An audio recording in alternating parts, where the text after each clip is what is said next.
Welcome back to my channel. ഇന്ന് നമ്മളൊരു പുതിയ അറിവ് ഷെയർ ചെയ്യാനായിട്ടാണ് വന്നിട്ടുള്ളത് കേട്ടോ.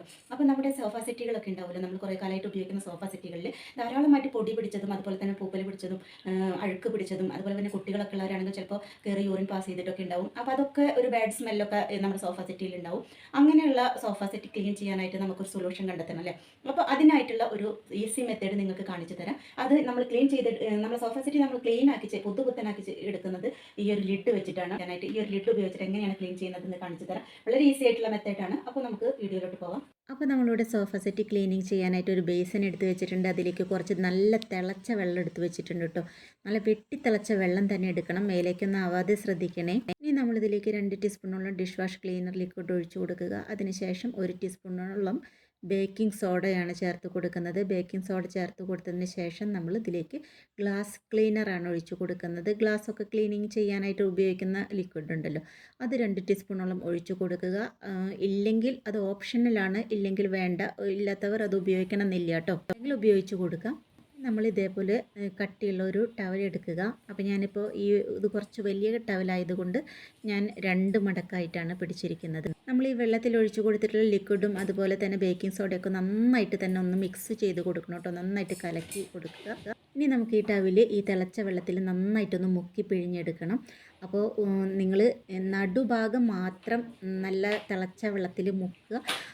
2 ഭാഗം നമ്മൾ പിഴിഞ്ഞെടുക്കേണ്ട 2 ഭാഗം നനയ്ക്കാതിരിക്കുക. കാരണം നമുക്ക് പിഴിഞ്ഞെടുക്കാൻ എളുപ്പത്തിന് ഞാനിപ്പോൾ ഒരു ഭാഗം നനയ്ക്കാതെ ബാക്കിയുള്ള എല്ലാ ഭാഗവും നനച്ചെടുത്തിട്ടുണ്ട്.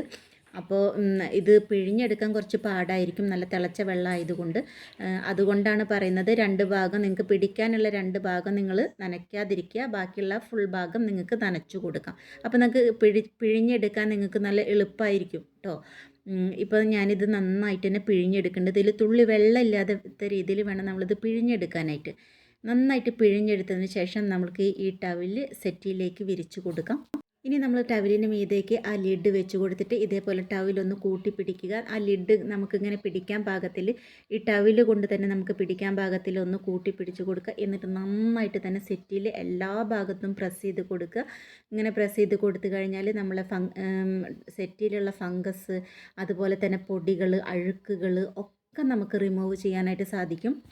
നമ്മളിപ്പോൾ ഈ സെറ്റ് തുടയ്ക്കാനായിട്ട് ഉപയോഗിക്കുന്ന വെള്ളത്തിൽ ഒഴിച്ച് കൊടുത്തിട്ടുള്ള ലിക്വിഡ് ഡിഷ് വാഷ് ക്ലീനർ, അതുപോലെ തന്നെ ഗ്ലാസ് ക്ലീനർ ലിക്വിഡ്, അതുപോലെ ബേക്കിംഗ് സോഡയൊക്കെ നമ്മുടെ സെറ്റിലുള്ള ബാഡ് സ്മെല്ല്, അതുപോലെ ഫംഗസുകൾ, ബാക്ടീരിയകളൊക്കെ ഇല്ലാതാക്കാനും അതുപോലെ തന്നെ നമ്മുടെ സെറ്റിക്ക് നല്ല പുത്തൻ പോലെ നമ്മൾ സെറ്റിയിരിക്കാനും അതുപോലെ പൊടികളിൽ റിമൂവ് ചെയ്യാനൊക്കെ വളരെ നല്ല ഒരു സൊല്യൂഷനാണ് കേട്ടോ. നമ്മൾ ഉപയോഗിക്കുന്ന സെറ്റിയിൽ ഈ ധാരാളം അഴുക്കുകളും ഫംഗസൊക്കെ ഉണ്ടെങ്കിൽ നമ്മൾ ക്ലീനിങ് ചെയ്യാനായിട്ട് ഉപയോഗിക്കുന്ന ഈ ടവലിൽ നമുക്കത് കാണാനായിട്ട് കഴിയും.